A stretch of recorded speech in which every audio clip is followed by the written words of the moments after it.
All right, well, good afternoon, everybody. We'll call the meeting to order. Just a quick announcement before we get started. As the Board of Soups, as they do yearly, they rotate assignments in some fashion. And so I'd like to welcome Supervisor Villegas to the CCP officially. He'll be sitting in as the primary. Supervisor Provenza will sit as the secondary. And I would also like to thank Supervisor Saylor for his work and time and dedication to the group over the past year. With that being said, can we get the clerk to please take a roll call of the entire CCP? Yes, Chair, thank you.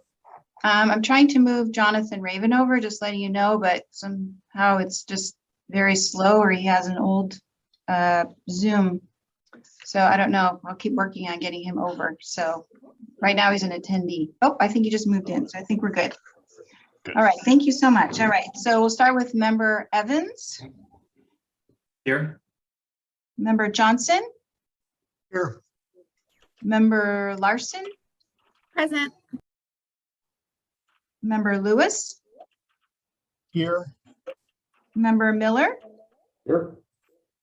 Member Nigel. Here. Member Olson. Here. Member Raven. Here. Member Valdez. Marker's absent for now. Member Vega. Here. Member Villegas. Here. Member Fruchnick. Here. And we'll just check, see if Supervisor or Member Provenza is available or is in the meeting as well, but I don't think he's in quite yet. Okay, thank you. Members, thank you. Next up is agenda item number 2, consider approval of the agenda. Hope everybody's had time to look at it. Would anybody like to make any changes to the agenda? If not, can I get a motion to approve? This is Karen. I'll move. Can I get a second? And this is Miller, I'll second. All right, we'll do a vote for approval of the agenda, please. Member Evans. Aye. Member Johnson. Yes. Member Larson. Yes. Member Lewis. Aye. Member Miller. Aye. Member Nigel. Aye. Member Olson. Aye. Member Raven. Aye. Member Valdez. So absent. Member Vega. Yes. Member Villegas. Yes. And Member Fruchnick. Yes, Okay, motion passes. thank you. Next up is number 3, renew authorization for remote meetings by finding pursuant to Assembly Bill 361 that the COVID-19 pandemic state of emergency is ongoing and local officials continue to recommend measures to promote social distancing and/or meeting in person would present imminent risk to health or safety of attendees. So this would be to authorize us to continue to hold remote meetings. Would anybody like to make a motion to approve that? I'll make a motion. First by Ian. Can I get a second, please? I'll second Johnson. Second by Dale. And can we get another vote, please? Member Evans. Aye. Member Johnson. Yes. Member Larson. Yes. Member Lewis. Yes. Member Miller. Aye. Member Nigel. Member Olson. Aye. Member Raven. Aye. Here. Okay, and Member Valdez, absent. Member Vega. Yes. Member Villegas. Yep. Member Fruchnick. Yes. And I'd just like to note that Supervisor Provenza has joined the meeting as well. Thank you. Next up is number 4, public comment. Opportunity for members of the public to address the CCP on subjects relating to CCP business and not otherwise on the agenda. Do we have any public comment? I have no hands raised, Chair, and no written comments either. Thank you. Next up is number 5, approve minutes of the November 8th, 2021 meeting. Again, hopefully everyone's had a chance to review the minutes. Would anyone like to make any changes or suggested edits to the minutes? Scanning the boxes, I'm not seeing anyone light up. So with that being said, would someone please make a motion? Can I get a motion to approve the minutes? Johnson, I'll make a motion. Jonathan, I second. Okay, first and second, can we get a vote, please? Sorry, who seconded that motion? Jonathan, Raven, Oh, Jonathan. Okay, thank you. no problem. Okay, Member Evans? Aye. Member Johnson? Yes. Member Larson? Yes. Member Lewis? Same. Member Miller? Yes. Member Nigel? Yes, sorry. Okay, thank you. Member Olson? Aye. Member Raven? Aye. Member Valdez? Absent. And Member Vega? Yes. Member Villegas? Aye. And Member Fruitnik? Yes, The motion passes. perfect. Agenda item number 6, receive update on the 2021-22 budget and consider options for revised revenue projections. And I'll turn it over to Laura for the presentation. Hopefully she can. I'll be bringing that presentation up momentarily. And she may need to be moved into the panelist. And I'll move her over too. Thank you. Mhm.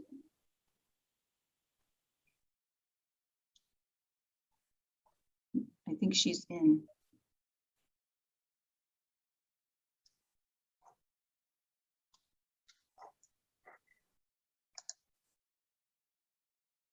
Laura, are you there? I'm here. Oh, wonderful. Okay, I'll bring up the presentation here for you. Thanks so much, Julie.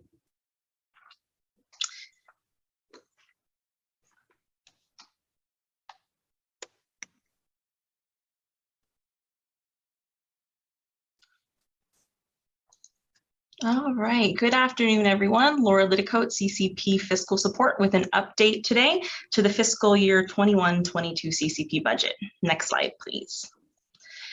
Revised fiscal year 21-22 revenue information was provided to the county in late September. The revision includes an additional $2 million in anticipated revenue for the CCP during the current fiscal year. There were no revisions made to anticipated fiscal year 22-23 revenues at that time. The governor has released his preliminary budget. It was released on Monday. DFS has not had a chance to analyze full CCP projections to see if there's any change. So we are still working with the projected 22-23 revenue. Next slide, please. Again, revenues for next year have not yet been revised, and the tables on the screen reflect the projected reductions each department within the CCP is likely to experience next fiscal year. Next slide, please. This slide reflects how the additional funding will be allocated based on the percentage-based budget model utilized by the CCP. Next slide, please.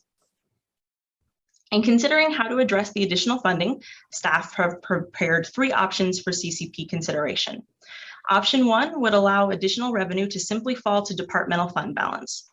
There are anticipated funding reductions next year, and by allowing this extra revenue to go into departmental fund balance, impacts from projected reductions in future years could be largely mitigated. Next slide, please. Option 2 would allow the exact amount of the anticipated revenue reductions next year, approximately 1.2 million, to fall to departmental fund balance, and then would allocate the remaining revenue, approximately 748,000, to increase the fiscal year 21-22 contribution to the reserve. Currently, there is only a 5% contribution to the reserve being made. The budget principles adopted by the CCP had a goal of a 10% contribution. So while option 2 would not bring the CCP to the full 10% goal, it would bring it to a very close 9.7%.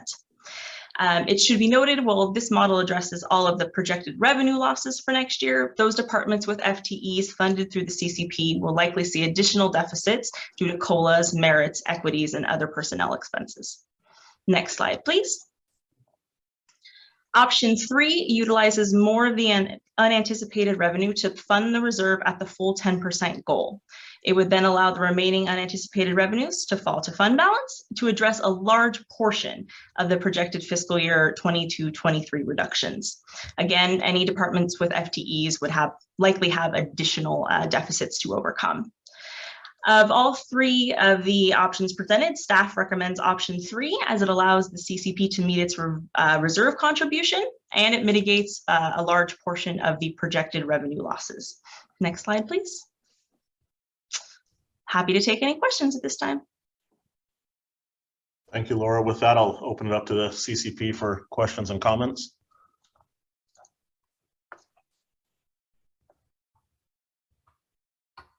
Tracy? I just had an overall question. Is the goal to keep our reserve balance always at 10%, or are we contributing 5% one year, 5% the next year, another 5%, so that fund is still going to always rise? The fund will always be increasing.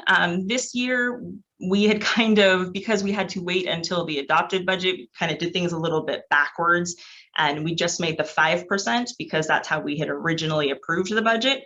But the goal in the budget principles was 10%. So it would be 10% of each year being contributed to the reserve. So the reserve would grow year over year.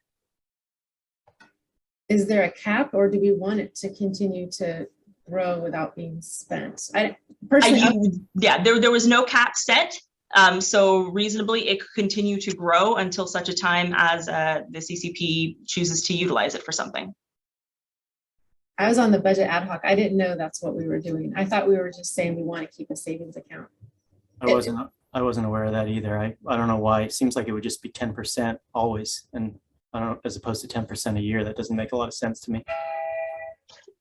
I think if I'm remembering the conversations, and I believe the county policy, I'm not sure if Chad or someone from DFS is listening in, but I think the county policy is to have your reserves at approximately 15% of the total, whatever the total is. And so I could be totally wrong about that, but I do think there is a cap. And when we had the discussions in the budget ad hoc, that was my recollection, which obviously, Laura, you wouldn't know that because you haven't been there.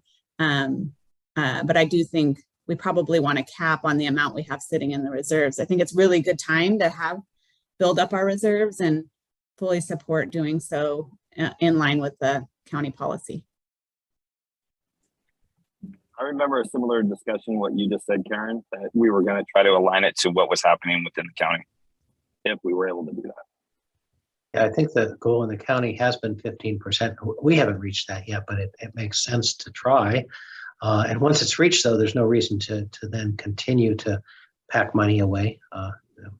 Once you get the 15%, it'd be a valid decision to use it for our purposes of our strategic plan.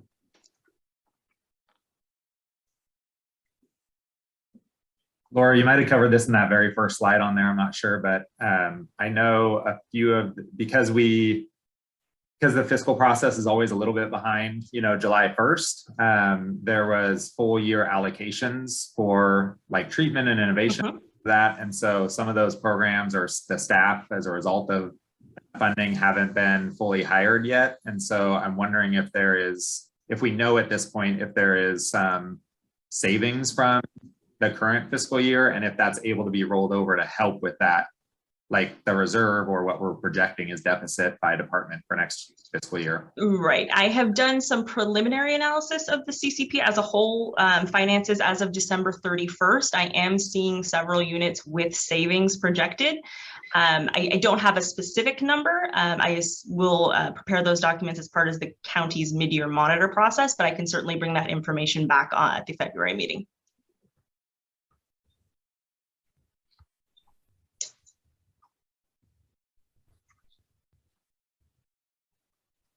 So this third option, unlike the first, the concept of fund balances going back to individual departments, that is a component of option 1, but not a component of option 3, correct? So option 1 would allow all of the $2 million to fall to departmental fund balance. It would essentially, your portion for your department would be your portion, similar for treatment, innovation, and administration. Option 3 would increase the contribution to the reserve to 10%, with the remaining unanticipated revenue falling to departmental fund balance. So maybe I'm sorry, I'm a little confused here. What I was seeing, and it was moving quickly, is in the first option, I thought it was actually going to specific departments as opposed to the department overall fund, or was it going, are both going to specific departments like the fund? Yes, anything that would go to excess departmental fund balance would fall specifically by department into the percentage-based budget model. So on this slide, on the first table, there's additional revenue of $2 million. And that 2 million would fall into fund balance, 25% treatment, 27.5 to the sheriff and probation, 4.5 to public defender and the district attorney, and 9% to innovation and 2% to administration. And so in option 2, the money isn't specifically going, the balance isn't going to each specific department. Is that right? No, it would, in all options, it falls specifically to the allocations in the percentage-based budget model. So, okay, I'm sorry. I was confused. Sorry about that. No worries.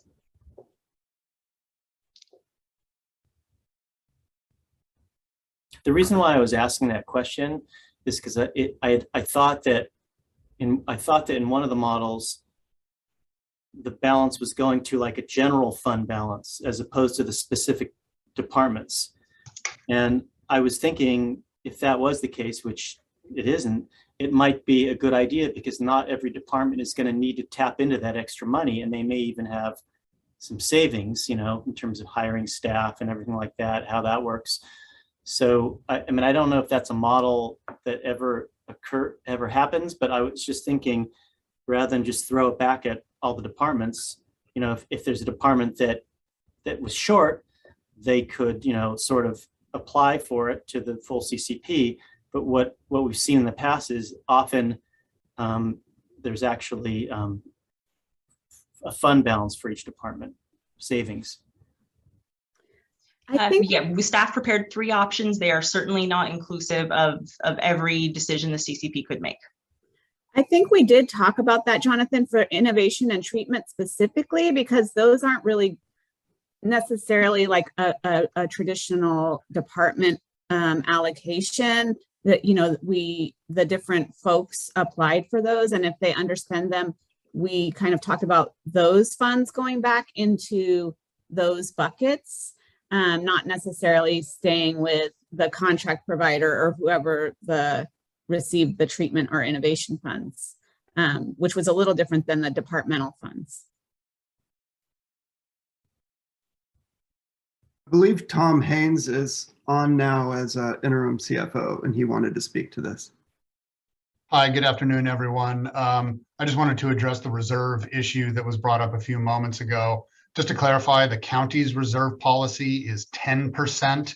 A few years back, it used to be a range of 5 to 15%, but we made an amendment to that to have a specific reserve level that we were trying to target. So it actually is in line with the reserve percentage for CCP. In addition, the way that would work is at whatever point we reach that reserve level of 10%, we would essentially maintain that 10% reserve level unless the board took an action to spend those funds, in which case we would try to put a plan together to replenish it back to that reserve level. Now, it is important to note that that reserve level may require incremental contributions each year as revenues and expenditures grow over time. But the goal would be to reach that 10% level and then maintain that level going forward. And that seems to make a lot of sense to me. Do you know where we're at now in terms of reaching the 10%? Yeah, in the current year, 2021-22 budget, we allocated additional funding that brought us, I believe, to 7%. And that's for the county, not for CCP, just to be clear. That's the county. What about CCP? Do we know? Laura, I would defer to you on that. I don't know offhand. CCP is planning to contribute 5 to a level of 5% right now. Total reserves of 5%. Yes. But the options that you're proposing would increase to 10%. Yes. All three options. No, only option 3 would be Only 10%. option, oh, right, I'm sorry, only option 3, right? And it seems to make sense to me to try to get it to 10% and then cap it there once we get there, but to try to get there as soon as we can, which would be now. Everybody gathers their next thoughts. We'll turn it over to public comment. Clerk, do we have any public comment on this agenda item? It looks like we do, Chair. Annie Darling. Go ahead. Let me speak. She's unmuted. Greetings. Hello. Hello, yes, we can hear you. Oh, wonderful. Hi. Glad to be here. I'll make it quick. I understand I have 2 minutes. My name is Ann Darling. I was a HUD resident in Yolo County for 10 years and consider myself an expert of sorts on what it's like to live in HUD in Yolo County. I would like to share with you a small part of my experience and some possible solutions. Before I do that, I would like to acknowledge that I've spoken with some of you on this subject before. I've been quite, shall we say, passionate about this subject because it's so important to me. During my time in HUD and serving on the Mental Health Board of Yolo County from 2007 to 2008, I learned that sub-HUD managers are untrained in HUD law. They are also paid very little with little incentive to do better and no oversight to keep them within the confines of the law. If there was oversight, it was not taken seriously and ignored. The population most affected by this lack of HUD oversight are the disabled and mentally ill populations. Because of the lack of education of HUD managers in the law and ignorance of HUD residents of their rights, mentally ill and disabled people are ending up homeless on the streets and our jails are dead. There is no one solution for homelessness, but many steps in the right direction that we can take to alleviate this problem. Here are 4 of my ideas. 1, train all HUD management in HUD law. If there is no yet oversight for this, create oversight for the oversight. 2, educate all HUD residents in their HUD resident rights and get them involved. Make the sharing of information fun and compelling. 3, include a chain of communication to residents. This includes names, phone numbers, emails, departments, and work addresses of the people residents should reach out to if something goes amiss with HUD management, and if something also goes amiss with HUD management oversight. 4, find strong HUD programs within our state and around the country for inspiration and how to get started moving HUD in a better direction in your own county. Thank you so much for your time. I'm available for questions and discussion of this important topic. There, I did it in 1 minute, 13 seconds. Has anybody got any questions? I've got a few seconds left. Thank you for your comments. Clerk, do we have any other public comment on this item? I don't see any additional hands raised, Chair. Okay, thank you.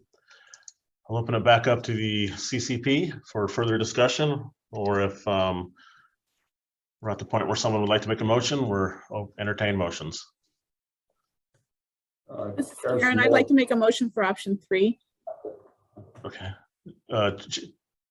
Chief Miller, was that a comment or were you going to make the motion as well? I was gonna make the motion as well, so I'll second Karen. Okay, so we have a first and we have a second. Can we do a vote of since it's budget related, the executive? Can we have some time, a moment just to comment on that? Absolutely, Jonathan. We'll hold that Yeah. motion for just a second. So my only question, because there was a little discrepancy, and it's a great recommendation. Thank you guys, staff. But I want it to be clear that we cap at 10%, right? Is that part of this motion? And I think because That's an important clarification. I think we could do maybe a friendly amendment. It makes sense to me. I believe that's the direction that we would go with. I mean, option 3 specifically says reserve to its full 10% goal. Yeah, that's exactly what it says on it says. I only asked that question because I thought that Laura had said that it would increase even beyond 10% every year. So I just wanted to be clear that we cap it at 10%. Correct. I mean, that's my understanding as well. So I think what she was referring to is that as the budget overall increases over the course of several years, the percentage would increase naturally as you get a bigger budget, the 10% would grow. So I think I think that's what Laura was referring to, which is what we do with the county's overall general budget. Yes, that is correct. Thank you. Yes, that makes total sense. As the budget grows, another 10%, you take another 10% out. Yes, that makes sense. Okay. So it So sounds that- like we don't need an amendment. Okay. Then we had a motion on the floor, first by Karen, second by Chief Miller. Can we have a roll call vote of the executive committee, please? Member Johnson, Yes. member Larson, Yes. member Miller, Yes. member Olson, Aye. member Raven, Aye. member Vega, Yes. and member Fruitnick. Yes. The motion passes 7-0. Thank you. Brings us to number 7, provide input on community engagement strategies related to implementation of round 1 and round 2 of the community service infrastructure grant projects. With this, I'll turn it over to Ian to lead us. Thanks, Chief, and good afternoon, everybody. As you all know, I think we've talked about multiple times at the CCP before, Yolo County received 2 different rounds of the CSI grant funding. The first round is administered by probation, and it's the opportunity to purchase and renovate 2 houses to serve up to 5 individuals at a time. The second round is a grant that's being administered by Health and Human Services, and the intent for that grant is to purchase and renovate a property for a residential substance use program. A couple of the beds would be for residential withdrawal management services. In looking at the county kind of community engagement strategy and the work that probation had done with round 1, and as we geared up for round 2 outreach, there was a need to draft some, I'd say some more clear guidelines and recommendations around community engagement strategies for projects like this to ensure transparency with the public, to ensure that we met the requests of the board in terms of process and timelines of steps for acquiring properties like this and for programs like this. And so staff have worked to put together this draft community engagement document that you all received in the packet today. The hope for today was to review and give input while we're talking about these 2 opportunities in front of us. I think the intent was that this would be, once finalized, we would bring this to the board, and this would be the community engagement strategy that departments would utilize moving forward when looking at opportunities like this. The plan right now is to take a community engagement presentation to the board on January 25th. And ideally, this document would be a part of that presentation. Part of the reason that we had that item going to the board on January 25th is the grant that HHSA is administering, the round 2 grant for the residential substance use program, has a deadline with the state agency, the funder, of April 30th to have a property acquired and in county control. We've been working with several county departments and trying to move forward on a potential site for the round 2 project. We had after working with the real estate agent, looking at 10 different properties throughout the county, we had identified one. I believe Supervisor Barajas mentioned it at the board meeting on Tuesday that it was kind of in the Esparto-Madison area. We did some initial outreach, and unfortunately, as of Tuesday, the property is no longer available. The owner has decided to take another opportunity and not sell it to the county for this purpose, should we have gone that direction. So for that project in particular, we are now looking for another potential option over the next several weeks. The reality of the time that it takes to go through the process to purchase a home, get it under county control for that project, if we cannot secure a property that looks like we can get it through our engagement process and we think that it'll move through approval by the end of January, then we are likely have to go to the state and recommend that we return that grant. So that's an update specific to round 2 funding, where we're at currently with that project. But in the broader context, this community engagement strategy, as I mentioned, is intended for feedback from this group and hopefully to take to the board either at the 25th or a later date to be our guiding principles on how we look to identify, acquire, and ensure transparency and community engagement for future projects. So Dan, I'm not sure if there's anything else you wanted to add on this, or if we just want to open it up at this point. Oh, you did a great job. For round one, as you're aware, we attempted to land 2 projects, one in West Sac and one in Woodland. Didn't pan out. We listened to feedback from the board about communication, and we have been working on this document with Ian and some others to try to capture as broad a communication outreach policy as possible. Like Ian said, we'll have to return it to the board soon to get feedback as well. So with that, I'll turn it over to the group for comments or questions. So I just have a comment. I was not involved in that outreach process, but I was in communication with people who were, and I actually sent one of our deputy DAs involved in mental health court over to help. And I want everyone that's here and that's listening to know what a challenge it was for that group to go out there with that outreach, and due to the NIMBYism. And honestly, they all deserve combat pay for what they did. It almost got physical.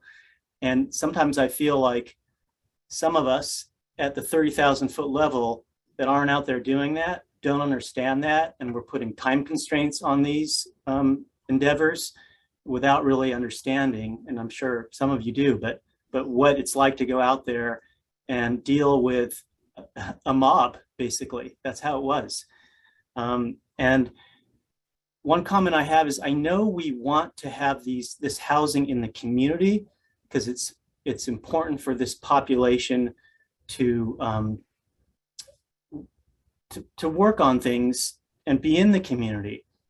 But my hesitance on that, and seeing what happened in Woodland and Davis and West Sac, is I don't know that we're ever going to be able to do that. And maybe we can with this new outreach plan. I don't know, but I'm not very optimistic.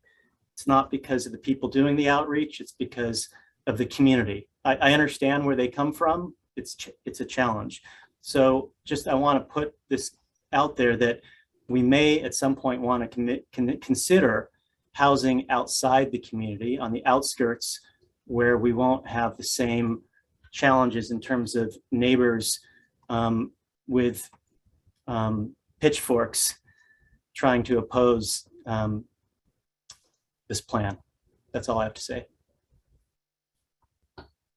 I just want to say I was part of the effort when we got the IGT house over in Woodland. And we did go through Housing Authority, and we did have outreach for the community. But we pushed forward, and it was a lot of the initial objections were because they didn't know. They were afraid of what they built up in their heads the house was going to mean to their neighborhood. And once we got our folks in there, and probation did an excellent job sifting through who was going to be placed in that program, that house has become the best looking house, the most well-kept house, some of the best neighbors, and even some of the people that initially had objections later, because they then had real life experiences that wasn't based on fear, it was based on what was actually happened.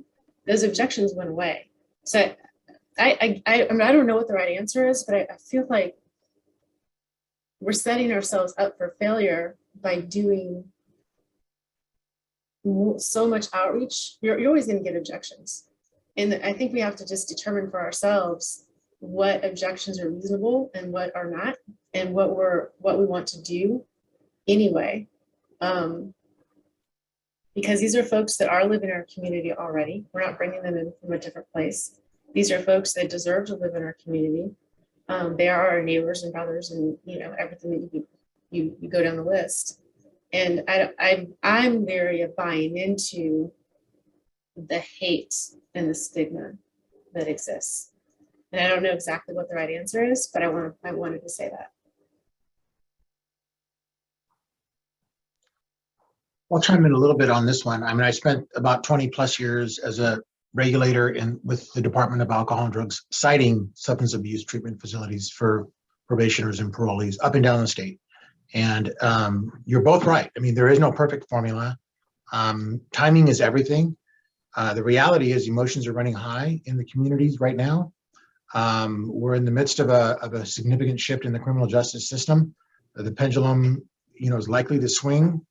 And where it ends up, we don't know quite yet.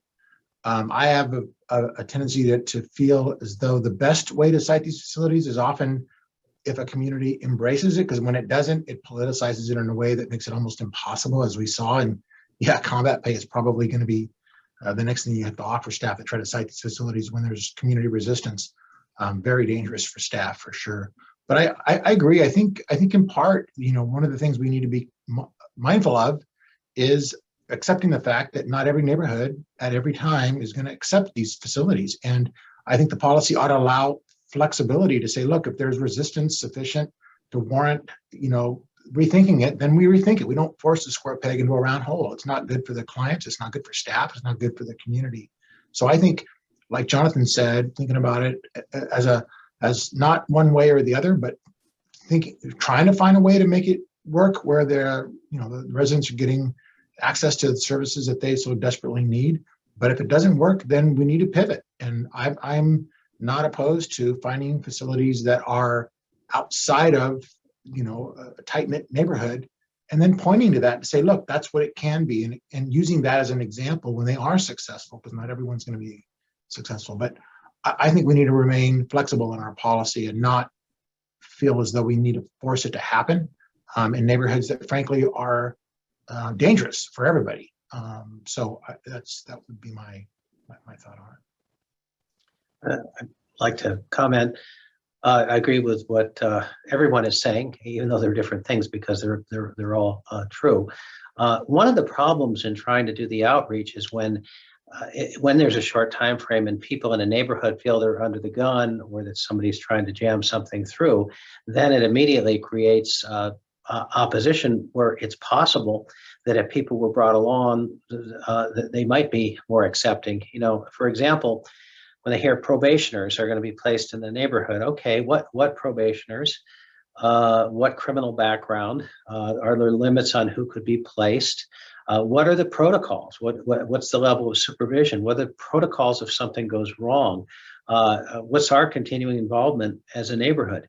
And that takes some time, but I think the initial approach can't be, we're putting this in and we're trying to sell it to you. It has to be, this is something that we're thinking of doing. And it may be that we need to go to outreach in certain areas but before we actually purchase a house. So we have time to get people involved and engaged, and who we end up putting someplace could make a big difference. I know we had a proposal in Davis from Solano County. It didn't do any of that. They were just going to jam it through without even telling the supervisors of Yolo County that they were doing it. And it was not well received. And we had a community meeting with about 60 people jammed into someone's living room. But I think starting at a different place and taking it slow, and making sure that everybody understands who's going to be placed, why they're going to be placed, what are the limits, what are the protocols for problems. There is an opportunity for success, and I think that's probably the thing that's missing a little bit from what we have now. Before we have a specific house and proposal, it would be good to get people in mind. And I know that's difficult because you're looking around for things to buy, but and I'm thinking of Davis, because in Davis we have people that generally support the idea of housing mentally ill, people on probation. But at the same time, if there's something that just comes in, this house is going to be housing for probationers, as soon as it passes, and we're doing outreach to tell you what's going on and to try to convince you, that just doesn't work. It's too late. So that I think, and it's also true that other locations can be considered where there's, it's just not going to work in a neighborhood. I get that, Oscar and Jonathan, but I think this is difficult, and it takes real involvement of the neighborhoods or neighborhood groups, private citizens, in actually figuring out the structure. We don't have to set it up the way another place was set up, or we can find a model and take people and show them the model and show them that it does work. I think it's doable. Karen and I are working on that now, not with probation housing, but housing for homeless families with children in my district. And it has been difficult, but we're really trying to work closely with the neighborhood to answer those questions and to make changes in the plans where people have good suggestions.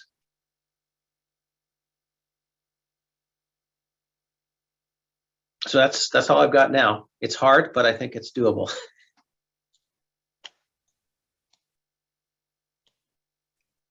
We'll open it up to public comment on this agenda item. Do we have any public comment? We do. We have Petrea Marchand. Go ahead.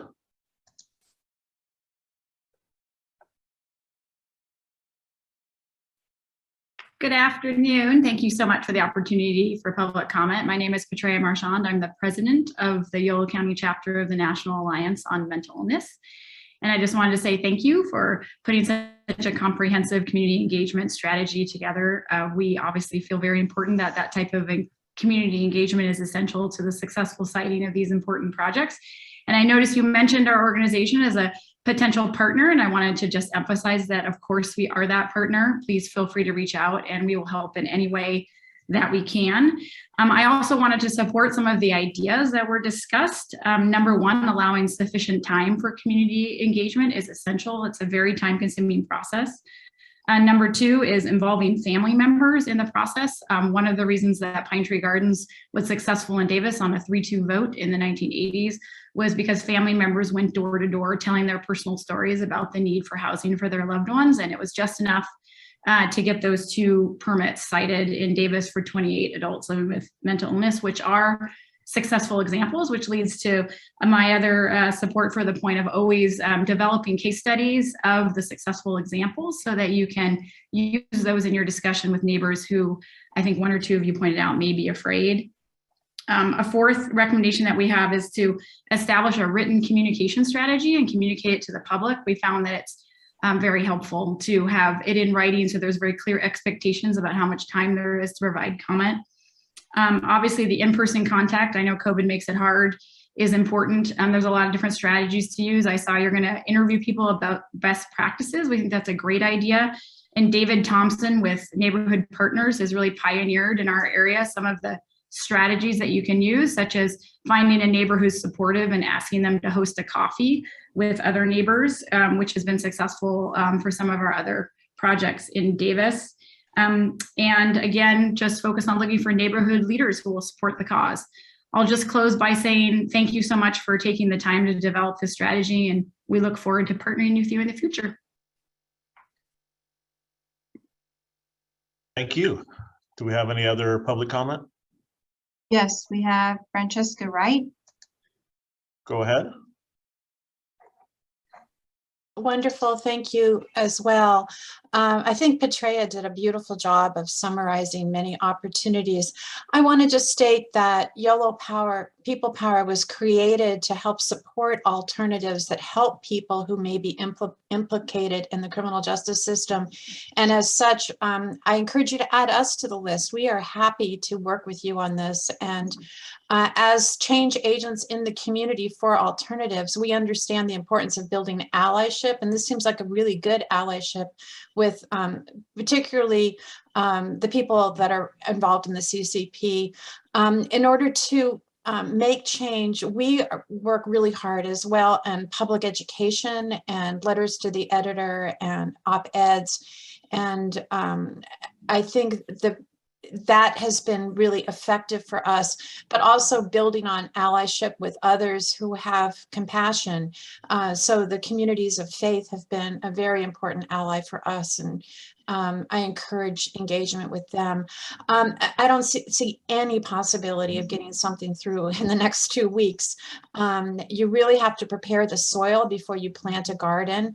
And what some others have said about doing deeper community outreach and identifying communities where there is support is the kind of soil preparation that's needed.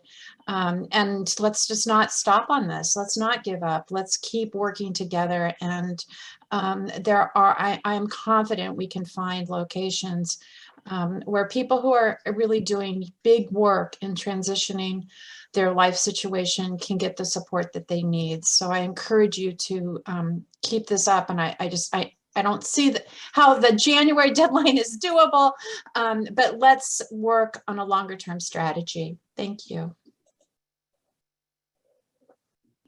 Thank you. Any other public comment? I see no additional hands raised, Chair. All right, thank you. Ian, were you? Yeah, I'll just kind of circle back. I mean, I think this has been a really helpful conversation. I know, the hope today was to get feedback on the overall plan. And so I think for Chief and I, probably if there's feedback today, or if you have feedback as you go back and review and you have suggested language change in there, please let us know so we can continue refining it. I think not sorry to volunteer you, Clint, but I think you're helping out with this effort. So maybe include Clint in the communication. Especially the feedback from the supervisors, I think is especially helpful today, because part of the balance, at least I felt with our project, I don't want to speak for probation, but is the timing of this and trying to balance getting out in front of it without creating kind of a uproar or firestorm in a community if it's not necessary. And so I think we've been trying to figure out, like, to the point of getting out in front of it and just having general community engagement versus having community engagement about a specific project. I think it's helpful to hear that feedback, because those are two different, in my mind at least, those are two different approaches to community engagement. And whenever possible, it makes sense to do that, forward kind of long-term planning. I think with these projects in particular, the timelines came up pretty quick. And so staff were trying to figure out that balance of not wanting to go out into a community if the property wasn't going to be viable out there. We looked at 10 different properties for our grant in particular before we landed on this one, and not wanting to go out into the 3 other communities that 9 of the properties were in and start that and have our lots of feedback coming our way, lots of feedback coming your way, if it wasn't going to be a project that was going to land there anyways. And so I think we were always trying to balance that, walk that fine line, and today's conversation has been helpful in how to think about that versus long-term strategy versus these time commitment type projects and what might be reasonable. So I appreciate the comments and feedback, and we'll take a look at the engagement document with that new lens on it. Thank you, Ian. Appreciate it. Brings us to number 8. Receive presentation from Yolo County Housing on property management services provided for the IGT house, and consider reallocating unused funds for IGT house improvements, and consider establishing a deferred maintenance account for future repairs and replacements for CCP supported properties. I'll turn this one over to Laura.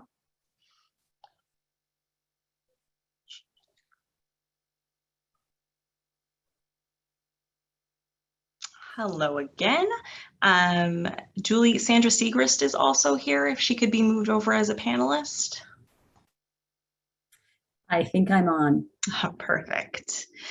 Good afternoon again, Laura Liticote, CCP Fiscal Report. I'm following up from the November 8th CCP meeting, where there was a request to be provided expenditure information regarding IGT house operating expenses. That has been provided in the agenda as attachment E. Also, Sandra Segrist with YOLO Housing has also joined us today and will be providing a brief presentation. Sandra? Thank you. Hello, Chief and members of CCP. I just put a couple of slides together to walk through the history and some basic information so that everyone's aware of what the House is about and where we're looking to go with the dollars at this point. Next slide. So the house was actually purchased at the end of 2017 with $300,000 of intergovernmental funds. And at that point, this body approved the dollars for rehab needed in the house to get it functional. And the property was actually purchased and has been owned since purchased by Yolo County Housing Authority. Next slide.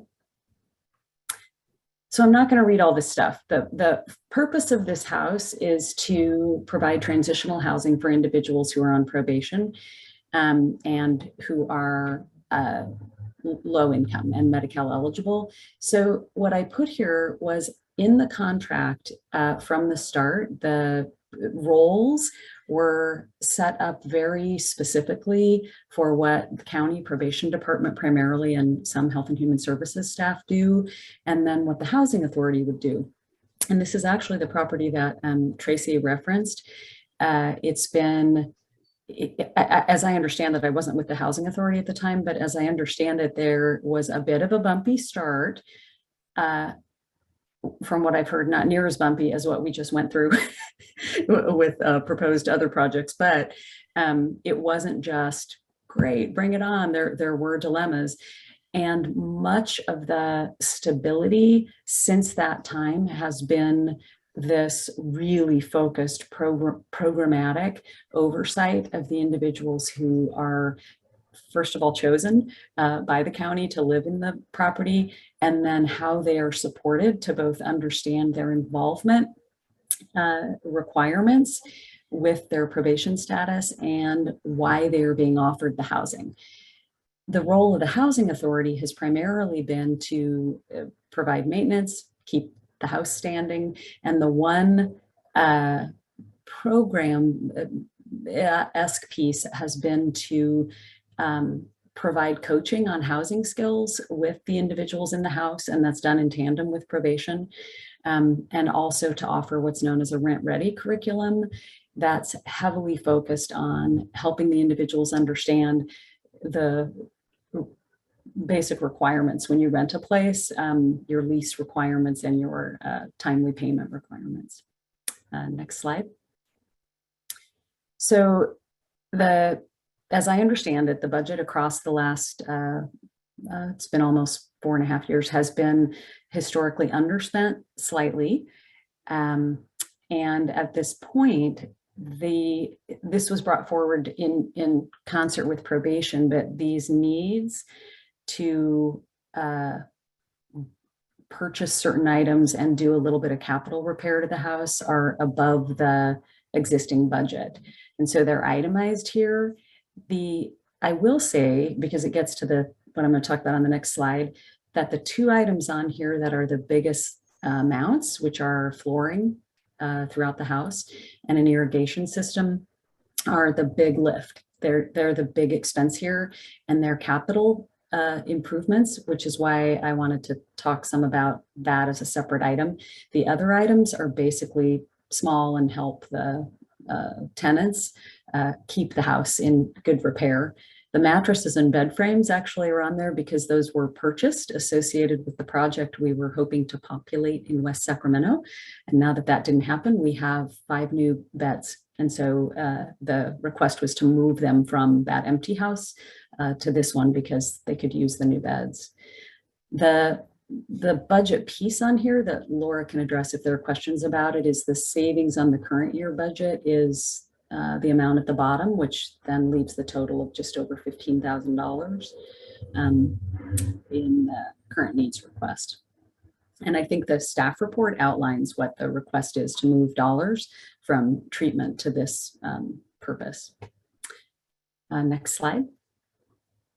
So I reviewed the contract in detail ahead of this, and it does specify something that has not occurred, and I think it would be great. And in looking at what was asked in this presentation, I think this would help this decision body be able to do long-term forward planning for this property and other properties as you acquire those.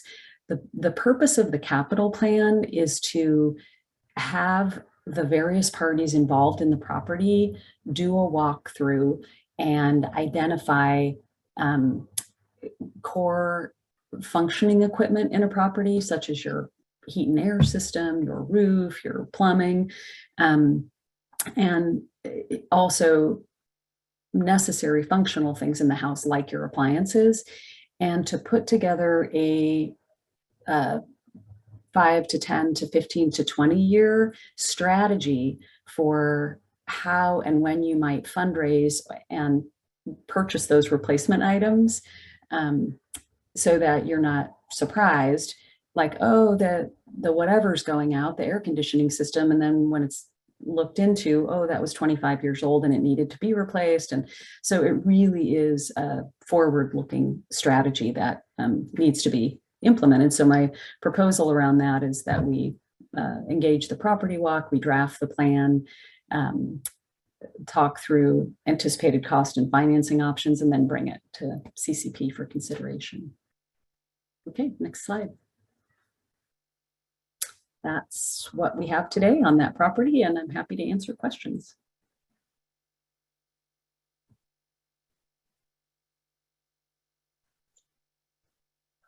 And Laura, I don't know if you had any more follow-up to that or just ready for questions as well. No, I think Sandra covered everything well. I'm happy to answer any questions. We'll open it up to the group for discussion or comments.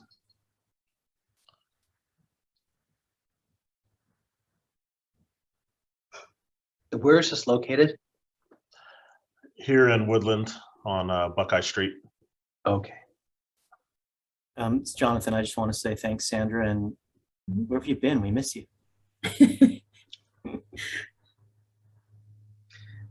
You know, hanging out, doing the good work. I think the forward-looking capital improvement plan makes all the sense in the world. Why isn't everybody doing it? Right. I agree. We'll open it up for public comment. Is there any public comment on this agenda item? I have no hands raised, Chair. Okay. Would anyone like to make a motion to approve, or? Can I clarify, Chief? And I don't think I get a vote on this because I think it's a budget, so I think it's executive. But Executive. Since we had allocated 66,000 annually for the other two projects, and those aren't currently happening, is the ask to take some of that money and use it here? That's the request, right? Yes, it is. Okay. That's what I thought reading the staff report and everything. Just wanted to clarify. I'll make the motion, Jonathan. Johnson will second. We have a first and a second. Can we do a roll call vote to approve of the executive committee, please? Member Johnson, Yes. Member Larson, Yes. Member Miller, Yes. Member Olson, Aye. Member Raven, Yes. Member Vega, Abstain? and Member Fruitnick. Yes. Okay, motion passes. Thank you. Brings us to number 9, consider meeting on a bi-monthly basis and approve the CCP meeting schedule for 2022. I've brought this forward. Traditionally or historically, the CCP met monthly. That seemed to be a little bit too much. The CCP decided a year or so ago to go to quarterly meetings. And in that time, we've had to do a couple of special meetings. We just have a lot of business, budget business. We have a lot of strategic planning business coming up that we're going to have to work on. And it seems that potentially meeting quarterly just isn't quite enough. So proposing that for 2022, we meet every other month according to the schedule before you and in the packet. With that, I'll open it up for comments, questions.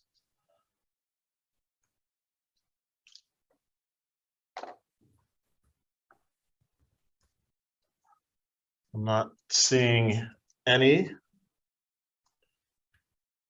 So with that, I'll open it up to public comment on this agenda item.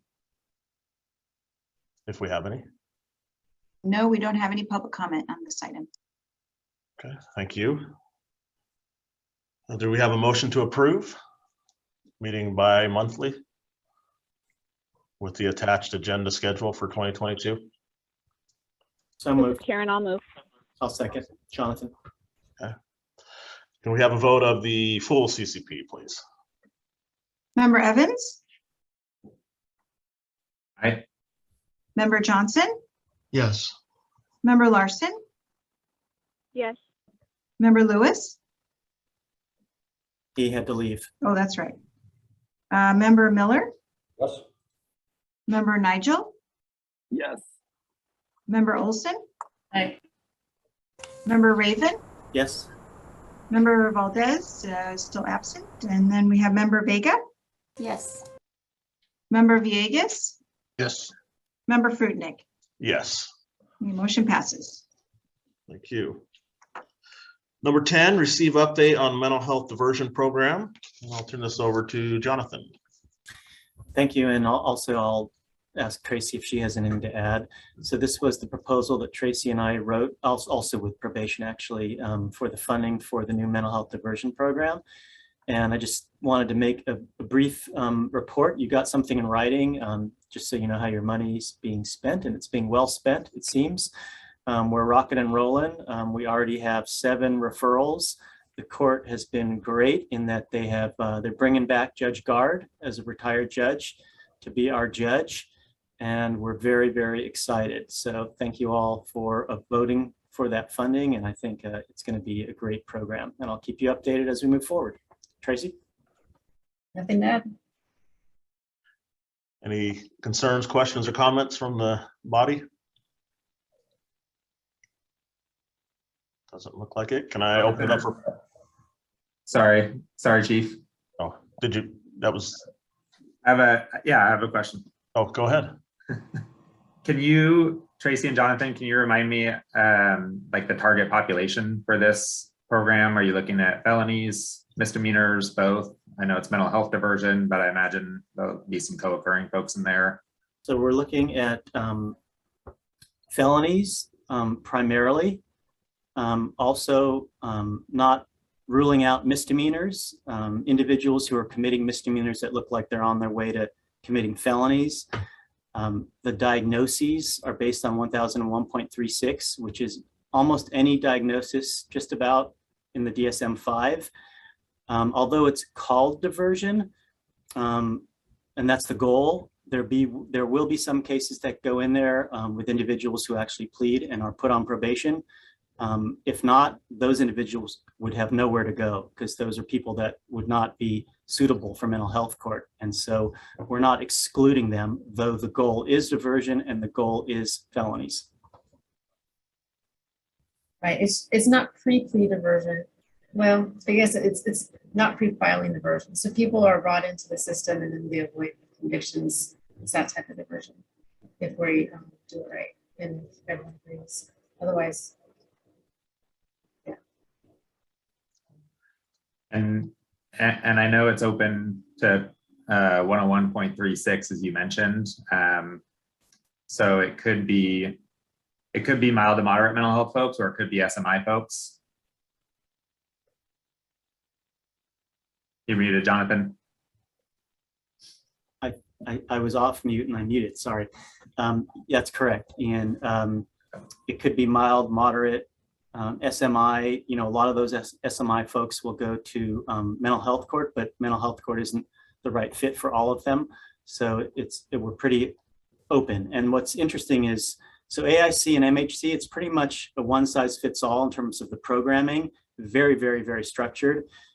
This program will be more catered to the individuals. So I think it's going to be really interesting to see how it works out. And Communicare is doing the treatment piece. So they're on board and trying to learn from our staff from HHSA that have been with us in mental health court for a long time, because they certainly know how to do the treatment piece. And we have a dedicated, outstanding probation officer. Awesome. I'd love to have some conversation, I think offline, with the new misdemeanor IST law change that went into effect, and if this might be an opportunity for support for some of those, or if it's not the appropriate program, we need to figure out, a different path for them. As long as you bring a big bottle of ibuprofen. I suspect it may not be the right program for them. I mean, we're trying to target people with felonies, but we can talk offline. It depends on your numbers. Julie, do we have any public comment on this item? We have no hands raised, Chair. All right. We'll move on to number 11, provide input on vocational development services. I put this on the agenda. The CCP has allocated $40,000 this fiscal year to developing vocational supports and training services for our populations. We've ran into some issues just moving forward with some of the things that we were anticipating. We have been talking with two private companies here in Yolo County, one that runs food distribution and one that has a trucking service. And we're still in negotiations, I won't say negotiations, we're talking with them to try to develop some sort of vocational programming for our targeted population. But again, we're not having the greatest success with it. So I wanted to return to the CCP for potential feedback, ideas, and obviously the public as well, just to get some maybe fresh ideas and a spark going. So I can return at a subsequent meeting with more, but I just want to put that on our agenda. With that, I'll open it up to the group to make any comments or if they have any questions. Not seeing any. If any do come to mind, please reach out and we'll get rolling on that. Julie, do we have any public comment on this agenda item? We do, Chair. Francesca Wright. Okay, go ahead. Hi, I just had a question. Have you done any demand analysis with your population around the kind of educational programs that they would be most interested in? And I'm wondering if you have done such a study, if that might be more persuasive to potential providers. I'm done. Oh, okay, sorry, I pushed the wrong button. I thought I'm done. No worries. I wasn't sure if you had more to add or not. No, that was just, I was. I know it's public comment, but those are two very, very good ideas. So thank you for those. Is there additional public comment on this? Can you answer the question? Well, sure. We have not done any formal studies. We've done informal studies with our probation population and have the supervising officers of them talk to them and what they're interested in.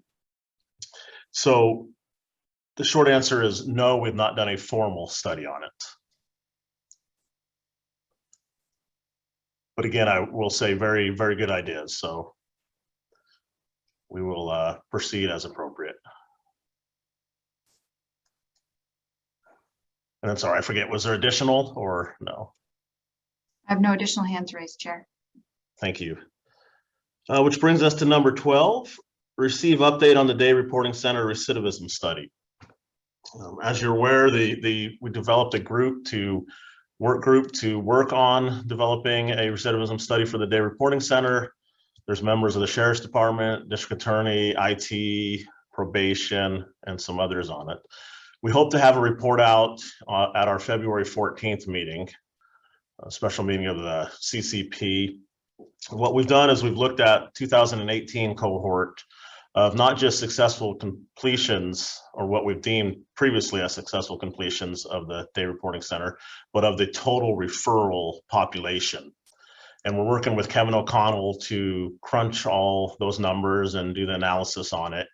And so far, he's been able to do a study on that cohort against return to custody in Yolo County. So we'll be able to report out on that.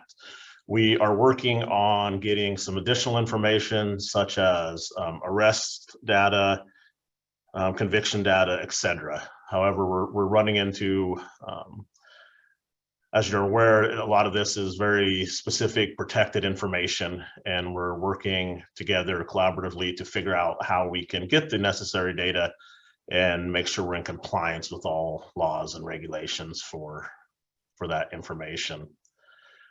We will have to decide as a group, it'll be on the agenda on the 14th, how we would like to proceed with the contract. It does set to expire at the end of this fiscal year, so we'll have to come up with a solution to what the group would like to do. Once the CCP has weighed in on that and decided on a direction, we'll then take it before the Board of Supervisors for their input and feedback and approval as well. So we've been very busy. The group's been hard at work trying to gather everything, and we should have a decent presentation and report out on the 14th, although with the caveat, it's probably not going to answer all the questions and have all the answers that everybody would like, but we can further work on the analysis and the study. So with that, I'll turn it over to the group for questions or comments.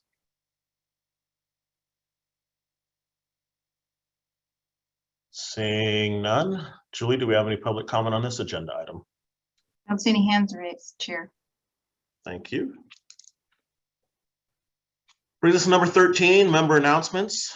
I don't know if there's any other announcements that any of the members would like to make.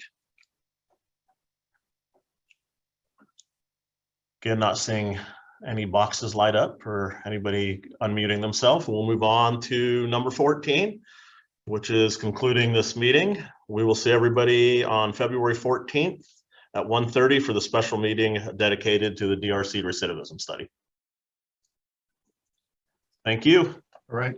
Thanks all. Thanks, Chief.